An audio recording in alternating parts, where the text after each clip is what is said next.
What's up YouTube, this is GalacticGod and welcome to another episode of Yugioh Chat. This is for Sunday, November 22nd, 2015. And of course, this is my weekly podcast type series where I give my thoughts, ideas, and opinions on any kind of new product, news, or anything that's happened throughout the week as it relates to Yu-Gi-Oh! First off, let me apologize once again for this video going up so late. It just seems that my work wants me to go into the wee hours of the night every weekend as they keep scheduling me these late shifts. In any event, you'll either be getting this super late Sunday or extremely early Monday morning. With all that said and out of the way, let's get on to the Yu-Gi-Oh! News for the week. Up first, Dystopia the Despondent became the new Shonen Jump Alpha promo card. For those of you guys who don't know what this is, it is a level 12 dark fiend type monster with 5,000 attack and 5,000 defense, so quite a beast.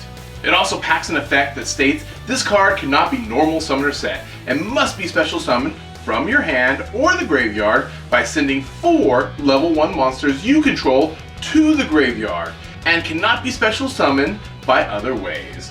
Other monsters you control cannot attack, and during either player's battle step, once per battle involving this card, you can banish 1 level 1 monster from your graveyard, and until the end of the damage step, this card is unaffected by other card effects. Also, it cannot be destroyed by battle. I always think it's extremely funny when a card with super high attack and defense has that clause in it that it can't be destroyed by battle. I mean, realistically, in my opinion, if someone is able to destroy a 5,000 attack monster by battle, it deserves to be destroyed by battle. I mean, there are very few cards that'll actually get another monster pumped up enough to get above a 5,000 attack boost. Of course, the most obvious probably being Honest, but still, I just don't see why it's got to have that clause in. Other than that, I really question how much of an impact this card is going to have on the meta once it's released. But hey, it's never bad getting one of those crazy hard monsters to summon. It just gives me something to look forward to producing a crazy Yu-Gi-Oh! Combo video for. Moving on, we also have confirmed in the latest issue of the Weekly Jump, it looks like Monster Hunter X will have a collaboration with the Yu-Gi-Oh! Series in the form of a Dark Magician costume. And it will be obtainable via an event quest that will be distributed at some point down the road. Now personally, I'm not a big Monster Hunter X player. I do have friends that are super into this series, so it's a nice little treat for them that Yu-Gi-Oh! Is being combined with this series. But realistically, anytime you can get beyond your core player base to a bigger audience, it's always a plus for any product. So this for Yu-Gi-Oh! Is definitely a good thing. Moving on to a little bit of Market Watch, I'm just going to talk about a couple cards that kind of caught my interest this week. The first one being that Chimeratech Fortress Dragon has jumped up to about a $20 plus card. I remember when it was first available as kind of a jump promo card, and a lot of people were interested in it back then, mostly to use against like Machina Gadgets or something like that. But nevertheless, this card has kind of returned to play throughout the different eras and metas of Yu-Gi-Oh! And it has been a little while since we've gotten a reprint of Chimeratech Fortress Dragon, so understandably, because of this and the fact that it works really well against Cosmos, the price jump does make sense. So hopefully if you have a few of these, you can either sell them and make some money, or keep them for your extra deck for when you play in your upcoming tournaments. But the big Market Watch card that caught my attention this week, of course, was Deck Devastation Virus, more specifically the ultimate rare version of that card, getting a huge price jump, getting up to around the $75 range.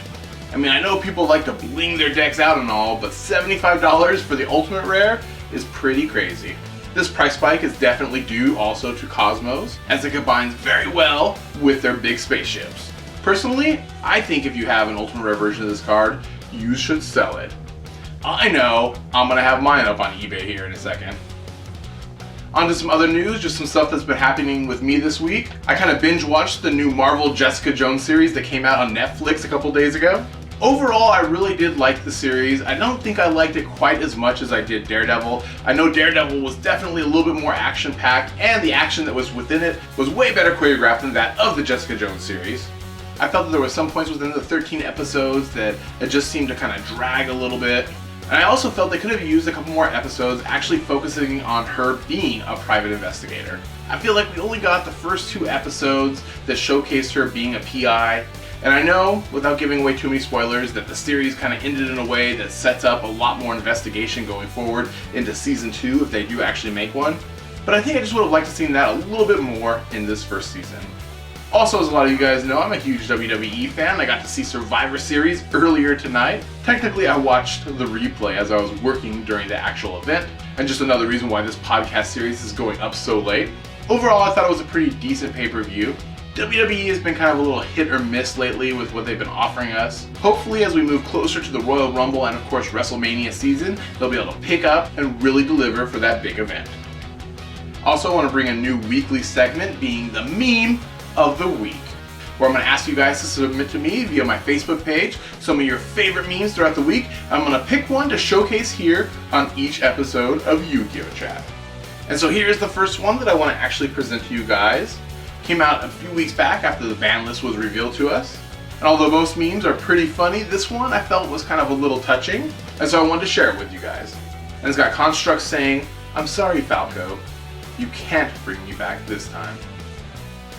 And it looks like it was created by someone named Midnight Dreams.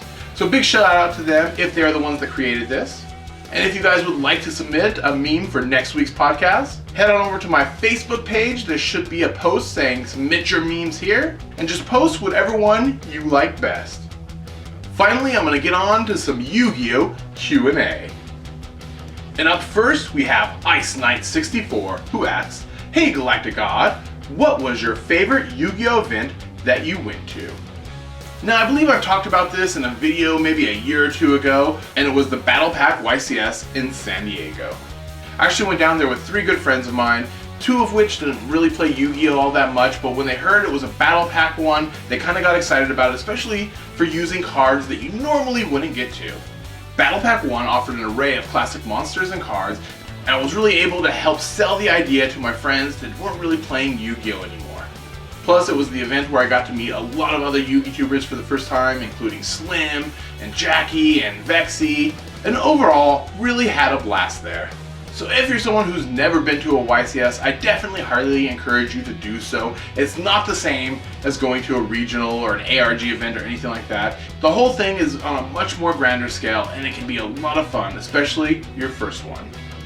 The next question comes from Richard, who asked, "Hey GalacticGod, what type of card games do you play other than Yu-Gi-Oh?" Now, if you're talking specifically about TCGs, I actually do not play any other one besides Yu-Gi-Oh! I did dabble in the WoW TCG when it first came out years and years ago. A bunch of my friends played the computer game and they were getting into it, and they, convinced me to go ahead and give it a try, and it was pretty fun, but ultimately my heart belongs to Yu-Gi-Oh! Now, if you're talking about non-TCG type card games, I do actually love playing this one that's called Sushi Go. I think that's pretty fun. I also like the card game Flux. It's great for when you have a bunch of friends over who don't know how to play anything. Flux is so easy and quick to pick up on. Anyone will have a blast with it. Machikoru is also really entertaining if you've got a nice group of people. And of course, there's always stuff like Uno and Skippo. And the final question today comes from Sideswipe 3D Yusei, who asks, "Hey GalacticGod, what are your thoughts on the new Yu-Gi-Oh! Movie set to be released next year?" Definitely very excited for any kind of Yu-Gi-Oh! Movie. Personally, I wasn't a big fan of the Pyramid of Light movie, but the Bonds of Time movie I thought worked really well. And although I'm very happy to see the original characters of Yugi and Kaiba coming back for this, I'm a little saddened that they're not using any of the other newer shows. One of the things that I liked so much about the Bonds of Time was that they kind of found a way to incorporate all the series up to that point. And from everything that I've read about this new movie, it looks like it's just going to focus on the original era. And that does disappoint me a little bit, as I would have liked it to kind of encompass a little bit more of the whole Yu-Gi-Oh! Universe. But in any event, I'm definitely looking forward to seeing these 2 classic characters throw down once again. Alright guys, and I guess that's going to about do it for this episode of Yu-Gi-Oh! Chat. Remember, if you have a question, whether it be about Yu-Gi-Oh!, Yugitubing, or myself personally, you can leave it down in the comment section below. I'm going to try and pick out a few of those to answer in next week's video. And I guess that's going to be all the Yu-Gi-Oh! I have for you this week. This is GalacticGod, out.